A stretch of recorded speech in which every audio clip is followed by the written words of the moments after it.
Bien, alors je voulais d'abord annoncer les invités d'aujourd'hui et les accueillir avec enthousiasme. Mireille Stivala, la secrétaire générale de la Fédération Santé et Action Sociale. Dominique Bérou, l'ancien animateur de la CSD 93. Et Françoise Geng, membre de la Fédération Santé et Action Sociale. Donc avant de démarrer, nous avons quelques informations à vous communiquer. D'abord, pour faire suite au JT de ce jour et par rapport au tour des luttes que nos camarades vont engager dès demain, nous souhaitons rappeler qu'il y a un rassemblement demain matin pour les accueillir au départ du tour des luttes à 9 h sur l'esplanade côté comédie. Et rappeler également l'appel à la solidarité qui a été lancé à ce congrès. Rappeler également que nous avons un marché artisanal sur le stand de la Fédération pour toutes celles et ceux qui veulent emmener des souvenirs de notre congrès. Il y a des t-shirts, etc., du vin de l'Hérault. Donc je vous invite à aller sur le stand. Donc voilà. Je rappelle également que pour tous les camarades, pour les demandes d'intervention sur le thème, les modifications statutaires, vous avez jusqu'à 10 h ce matin pour faire vos demandes d'intervention. Alors, et j'appelle les camarades de la commission mandat et vote pour l'annonce des résultats du vote sur la partie 3 du document d'orientation.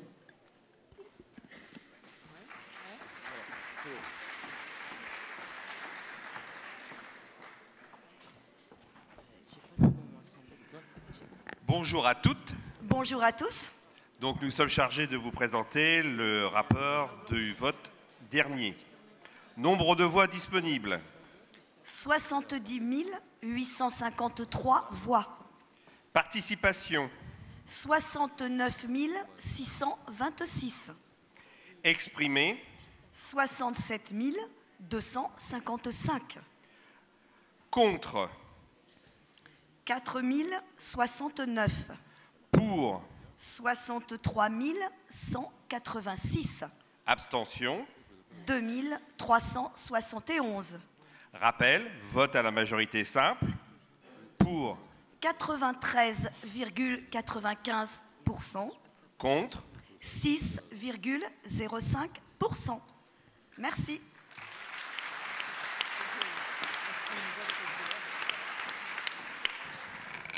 Donc nous allons appeler à la tribune nos camarades Baptiste Talbot et Erwan Trezeguet. Merci. Et puis notre camarade Jean-Marc Canon, secrétaire général de l'Union fédérale des syndicats de l'État, à la tribune également.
Ouais.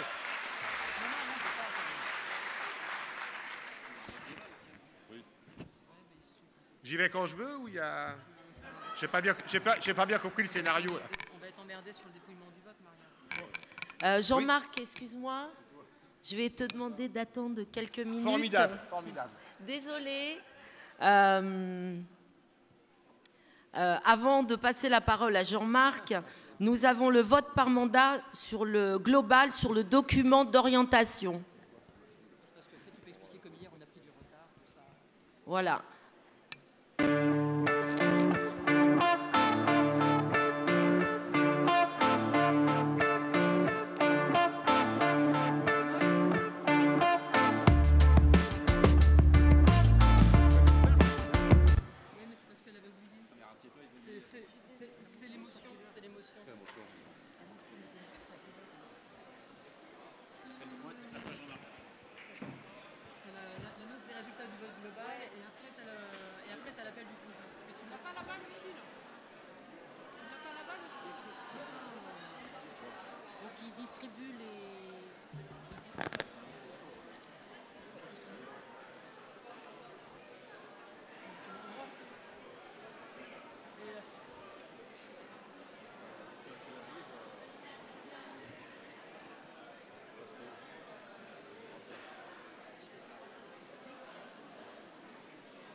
Alors, une information pour les camarades qui ont besoin d'une attestation par rapport à leur présence au congrès, vous pourrez les récupérer à l'accueil.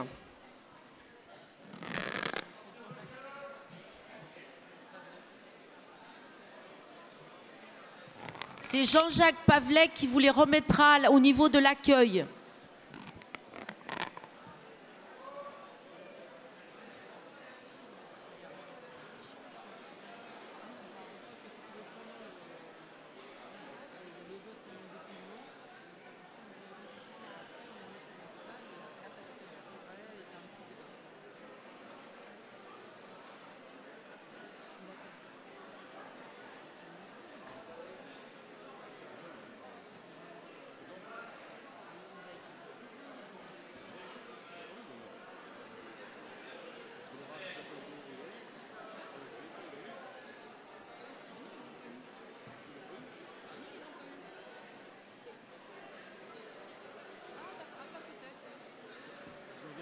De la tribune pour ceux qui n'ont pas eu le temps ou l'opportunité de récupérer l'appel et la motion. Oui, merci beaucoup. L'appel et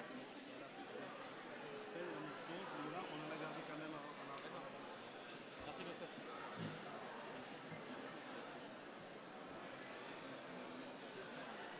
Vous voulez les filles tu les as quand même?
Est-ce que les mandats de vote ont pu être récupérés par les délégués, les responsables des délégations?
L'appel du congrès, on en débat, il y a un débat après. Je te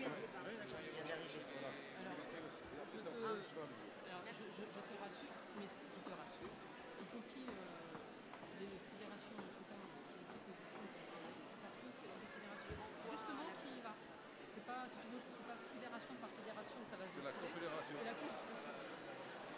C'est la confédération qui s'en charge. Mais après, si tu veux que ça passe, je vois bien que ce que je te propose, je vois bien que c'est bien sûr. Mais après peut-être effectivement tu peux intervenir excuse-moi, au moment de l'appel du congrès, on va voir les camarades de la possibilité de prendre la parole et de s'exprimer. Moi je t'invite à ce moment-là à intervenir.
Je t'invite à prendre la parole au moment de l'appel.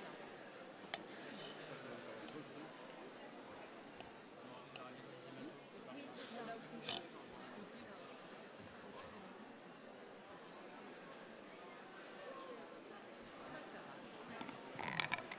Bon, on suppose que les votes ont tous été récupérés, donc je voulais vous annoncer que Olivier Matteux, secrétaire général de la CGT Bouches-du-Rhône, est parmi nous.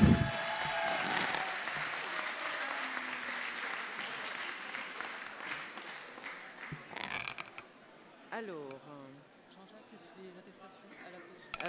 pour les attestations, je vous ai exprimé tout à l'heure qu'elles étaient à récupérer auprès de Jean-Jacques au niveau de l'accueil et je vous invite à aller les récupérer au moment de la pause, s'il vous plaît.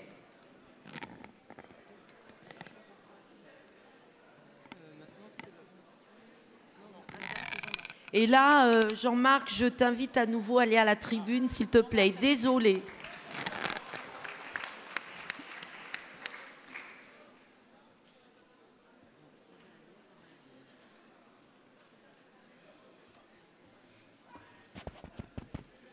J'imagine que ça marche, là, oui. Formidable. J'y vais, là? Très bien. Mes chers camarades, je vais essayer de capter votre attention et de ne pas être trop pénible. C'est bien sûr avec un réel plaisir que l'UFSE a répondu à votre invitation pour prendre la parole à votre congrès et pour vous apporter évidemment tout notre salut fraternel. Mais au-delà du plaisir, ma présence à vos travaux traduit, j'en suis persuadé, un signe tangible de la qualité de nos relations et de notre volonté partagée de rendre encore plus efficace notre démarche revendicative. Je n'étais pas encore arrivé lorsque Natacha a prononcé ce rapport introductif. Mais, de source sûre, je sais qu'elle a procédé à un tour d'horizon exhaustif et elle a ainsi renoué, je crois, avec les pratiques castristes si chères à mon cœur. Et donc, de l'accumulation primitive du capital, en passant par la baisse tendancielle du pot de profit et en s'arrêtant sur le gavage des canards dans le Gers, elle n'a rien omis, j'en suis certain. De manière tout à fait sérieuse, j'ai la certitude que reprendre devant vous ce matin les éléments de l'actualité serait superflu tant vous en débattez depuis votre début de congrès et tant le projet de motion d'actualité qui vous est soumis le reflète, serait donc superflu, voire lassant. Je vais donc m'en dispenser, ce qui m'évitera d'être trop long, ce qui est souvent mon cas pour ceux qui me connaissent. Tout au plus, à une quinzaine de jours du 5 décembre, me permettrai-je de souligner combien la période que nous vivons est lourde d'enjeux et appelle une CGT disponible, offensive, une CGT qui soit la pierre angulaire, mes camarades, d'une mobilisation par la grève et de manifestations la plus massive possible ce jour-là, afin que dès le 6, les salariés décident ensemble, dans les assemblées générales, de la poursuite indispensable de ce mouvement pour gagner sur nos légitimes revendications. Soucieux donc de ne pas empiéter exagérément sur le temps qui m'a imparti, je sais combien le temps est précieux au cours d'un congrès, je me concentrerai donc sur un point, mais qui à mes yeux est absolument essentiel, celui de notre travail en commun, qui a été d'ailleurs l'objet de la petite vidéo que vous avez vue ce matin. Au fil du temps, avec vous, mes camarades territoriaux, avec les camarades de la santé, et je salue ici Mireille et Françoise qui sont présents aussi à vos travaux, au fil des rencontres, au fil des luttes, nous avons su ces dernières années dépasser les clivages historiques que d'ailleurs plus grand monde ne comprenait vraiment et pour lesquels nous avions certainement d'ailleurs pour ces clivages toutes et tous nos responsabilités. Mieux que de déplacer ces clivages, nous avons construit des démarches revendicatives partagées et développé une activité commune. Tout dernièrement, l'adoption à la quasi-unanimité de nos commissions exécutives respectives de la charte de vie de la CGT Fonction publique en est une nouvelle traduction tangible et positive. C'est en même temps une étape permettant de franchir un nouveau seuil qualitatif, ce dont je me réjouis sans réserve. Comme je me réjouis des propos de Natacha à ce sujet, dont j'ai pu prendre connaissance dans la dernière Nouvelle Vie ouvrière du mois d'octobre. Bien sûr, chers camarades, la CGT Fonction publique, ce n'est pas pour faire beau dans les vitrines. Ce n'est pas davantage une couche de plus dans les structures de la CGT pour avoir une couche et une appellation dans nos activités multiples. Non, tout à l'inverse. Il s'agit, j'en suis persuadé, d'un outil précieux, j'allais dire irremplaçable, pour défendre notre conception de la fonction publique à trois versants, pour maintenir et renforcer le statut général, attaqué comme jamais par nos adversaires, que nous ne pourrions défendre et que nous pourrions sauver si un des pans devait s'écrouler. Un outil précieux aussi, j'en suis persuadé, pour promouvoir auprès des 5 millions d'agents et de tous les citoyens notre vision du service public, de l'égalité d'accès, de l'égalité de traitement des citoyens et notre vision du progrès social pour toutes et tous. C'est pourquoi je suis optimiste pour aujourd'hui et pour demain, pour le 5 décembre, pour ces suites indispensables, et plus encore en étant ensemble, car nous sommes ensemble, mes camarades, j'en suis persuadé, pour les succès à venir. Et en étant ensemble, comme nous le faisons et comme nous allons continuer à le faire, l'ennemi de classe, je veux le dire, a bien du mouvement à se faire et nous avons, j'en suis persuadé, de belles victoires à portée de nos mains. Je ne peux pas conclure, mes camarades, devant vous, sans évoquer le fait que, comme il est bien normal, votre congrès va marquer un renouvellement de direction. Je viens de le dire, toutes les graines que nous avons plantées ces dernières années vont continuer à germer, avec la camarade un peu de responsabilité pour les mandats qui viennent et sans trahir la démocratie. J'embrasse d'ores et déjà Natacha dans ses nouvelles fonctions. Tant chez vous donc, mais aussi à la santé qu'à l'UFSE. Aucune inquiétude donc parce que le changement d'équipe n'altérera pas, j'en suis convaincu, le travail que nous avons ensemble et que nous allons encore continuer et progresser ensemble. Mais la CGT, notre CGT, c'est aussi la fraternité. Et pour moi, la fraternité, ce n'est pas qu'un slogan ou là aussi une formule qu'on mettrait dans les vitrines. Je souhaite donc, au moment où ils vont partir, la meilleure des routes possibles à tous les camarades de la Fédération des services publics que j'ai croisés au cours des luttes partagées et qui vont prolonger ailleurs, je le sais, et de manière différente, leur engagement. Qu'on me permette une pensée particulière pour Baptiste, mon ami, mon frère, avec qui je fais depuis quelques années un si beau morceau de chemin. Et je me réjouis que ce chemin, mes camarades, il puisse continuer aujourd'hui et encore demain. Je t'embrasse fort, Baptiste. Je souhaite une pleine réussite à vos travaux. À tout de suite dans les luttes. Vive notre CGT!